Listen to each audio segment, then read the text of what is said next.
Welcome to the podcast, Speaking to Influence, Communication Secrets of the C-Suite. I'm Dr. Laura Sicola, your host, founder of Vocal Impact Productions and author of Speaking to Influence, Mastering Your Leadership Voice. Today's episode is in the wake of the 20th anniversary of the tragic events of September 11th, 2001.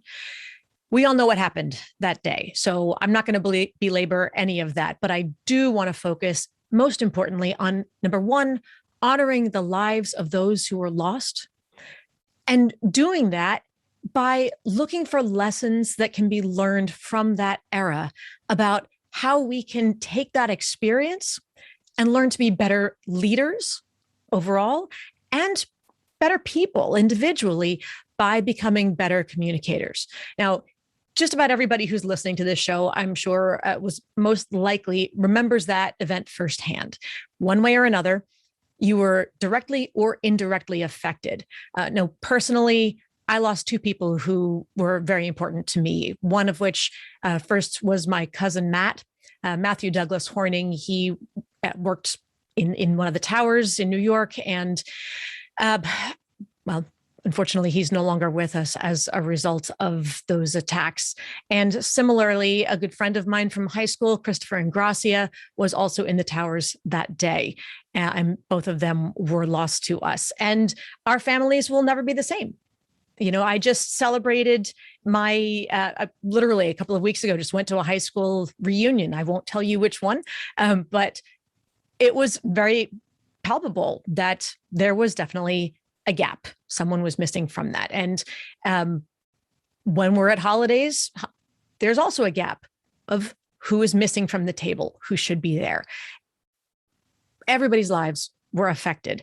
And I think every generation has some sort of a story, their version of where were you when something really specific, some big world-changing event happened, whether it was where Pearl Harbor, when President Kennedy was shot, when the space shuttle Challenger exploded.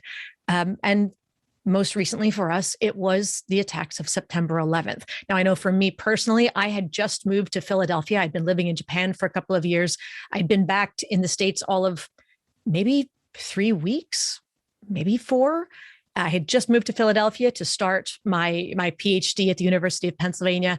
And that morning I was teaching a class. I was teaching an 8 a.m. class. I was finishing it up, walking across the beautiful campus. And I remember looking at the sky and thinking to myself how perfect the day was. I actively remember walking back towards my building where my desk, my cubicle was at the time, and marveling at how perfect the temperature was, how blue the sky was, how fluffy the clouds were, and how excited I was to be starting this part of this next chapter of life. And then I walked into the building, and all these people were gathering in common areas where TVs had been rolled in on carts in the university buildings. This is before there were monitors everywhere. It's amazing to think it was actually that long ago. And I remember saying, what's going on?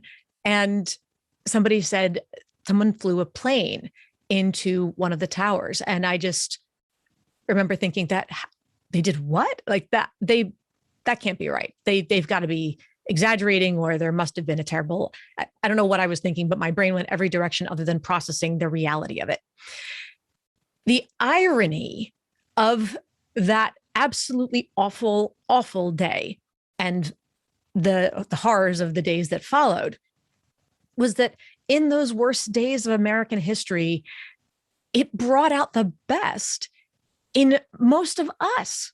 I mean, you think about the first responders who ran into those buildings, who ran into the piles, who ran into help so many others for days and weeks afterwards. You think about the volunteers who went to help, who donated everything from blood to water to first aid supplies, brought food just to people who left their jobs, who left their hometowns, who left their universities to go and volunteer for days or weeks on end, feeling like they just wanted to contribute something to the greater good.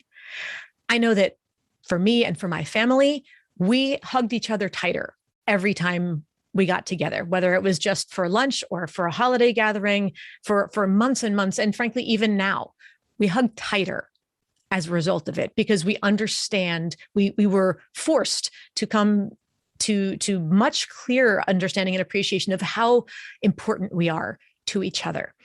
In the class that I was teaching, my students were journaling from week to week. And one of my students at the time was a 25, 26-year-old guy from Saudi Arabia. His government had actually sent him to work on his English while he was there. He was quite fluent, really nice guy, was there with his wife in the States for 6 months or so. And his journal from a couple of days after that event was a testament to how absolutely amazed he was at how American people came together, not just among themselves, but how they even tried to take care of him. How many people, rather than turning around and just blaming him for being of Middle Eastern descent and from his country, but his religion, et cetera, they didn't care. The people on the campus who knew him, who knew his family, were reaching out and saying, "Are you okay? We want to make sure that you're feeling safe." Because they knew that that's not what he was there for. And he said in his journal, "This is why America is the leader of the world." And I don't say this to be all nationalistic or whatever else, but it's a testament that someone from another country who was fearful of being associated with the people who perpetrated those atrocities, he was the recipient of such love from the United States, from those who were around him, that he felt like that was a model for the rest of the world to live by. Everyone came together.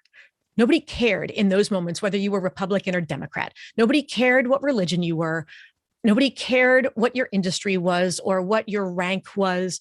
We were above all Americans. We were united. We shared more than divided us. We were a family, though dysfunctional at times, of course, as every family is in its own way. But ultimately, we were a family and we were in it together. That has been lost. And that's the saddest part about these last 20 years. We have forgotten this. Somehow, things have been shifted, regardless of whether it's over the last year, the last 5 years, the last however many years. Certainly since then, there is much more now a focus on finding a black and white line between us and them, however people want to divide it. People have gotten vicious. The political partisanship, whether the social media posts, the fights about school, on school grounds, whether it is about vaccines and masks or whatever it is, it's just become nothing but anger and fighting. And the irony is, fighting about things like masks to the degree that it has become vicious. My mother always used to say, Laura, your worst problem is your worst problem. And I think what she meant by that is, if your worst problem is that you got a bad grade on a test, then that's going to be what you fight and scream and cry and holler about, because it's in your world, it's the worst thing. On September 11th, nobody cared about a test grade in the moment. That wasn't what it was about.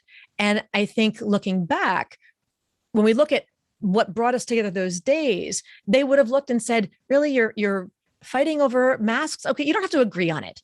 You can argue about what you believe or where it should or shouldn't be meant, but it's the fighting and the viciousness, the way that we communicate with each other, something there that's got to give. You forget what's most important. So I hope that we're not going to need another, we need to remember those first few hours, those first days, those first weeks, about how we all came together in remembering that what was most important was our united needs, what was most important to all of us. I hope we don't need another 9/11 to remember that sense of family, trying to come together, work through our differences, talk to each other, help each other, listen to each other. remembering that everybody who's involved in these conversations, they are a mother, a father, a sister, a brother, a daughter, a son, they're a husband, a wife, a boyfriend, a girlfriend. They all have needs. They all have love. They all have fear. They all have uncertainty, just like we do. We all want the same thing, right? For ourselves, for our families, for our neighborhoods, and for our country. We want to feel respected. We want to feel listened to. We want to feel understood. We want to feel like we have opportunity. We don't expect to get everything, but we need to know that our voices are heard. And that means we need to know that people are listening to us. So my request of all of you, my invitation moving forward, is that when you are listening to or privy to reading those awful exchanges that are going on, whether it's in neighborhoods, whether it is on social media platforms or anywhere else, rather than allowing your knee-jerk reaction to just kick in and lash out again, stop, take a moment and breathe. Let's reach back in for a second, listen to the core of what someone else is saying. What is their motivation? What do they really care about? What are they really afraid of? What are their deepest concerns? Why are they arguing for this or for that? Be it to wear masks or not wear masks, or, whatever other the topic is. I'm just using that one because it's one of the hot button issues of the moment. But seek to understand the other person. Proofread your posts before hitting send. I know everybody finishes typing and then we just want to hit send and be done with it and feel that catharsis, but take a moment and read it again. Ask yourself, if my kids read this post, if my boss read this post, if my employees read this post, would they be proud of me?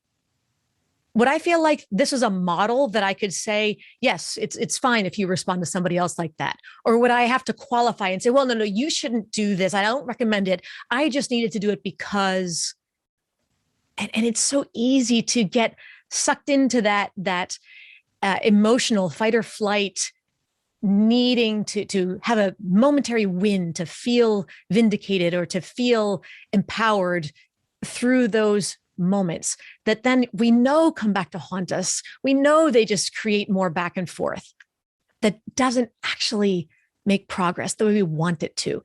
Think about the golden rule. How would you want that person to respond to you? Would you want them to use the same language that you just used? How do we not take the bait? How do we not retaliate? How do we do the hardest thing in the world sometimes, which is just to hold our tongue and to say, you know what, it's just not worth responding to this at all. Boy, I know that's hard for me, right? Just when you feel like, oh, but I want to respond to that so badly. Is it going to make things better or make things worse? Really objectively asking. I hate asking myself that question. Sometimes I'm better at doing it than others. But more often than not, even though my hands are dying to write something or I'm dying to pick up the phone and respond, the better sense is somewhere deep down, I kind of know, you know what? I just need to let this one go. And if nothing else, avoid the generalizations and proofread looking, whether it's your oral speech or what you're about to write to them, look for gross generalizations that put everybody into one of two buckets, us or them, because that's only going to continue to increase those divisions. But when in doubt, the hardest thing, find a way to forgive and to seek forgiveness for something that maybe you said that was a little dramatic or a little uncharitable or a little less fill in the blank. Forgive someone for what they said and seek forgiveness for what you said. That's even harder. Remember, all of this I'm saying today, I'm asking you to do this as a tribute, as your gift to honoring those who are lost, and frankly, those who are left behind on that awful day 20 years ago. Let's make them proud of us. Let's be proud of ourselves. This is not just a public service announcement.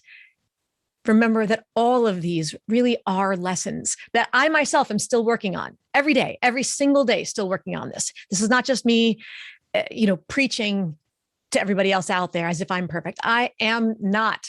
So please, if I left that impression, know that it is not at all how I feel. I'm still working on learning these myself, and I'm reminding myself of these issues for the very same reasons.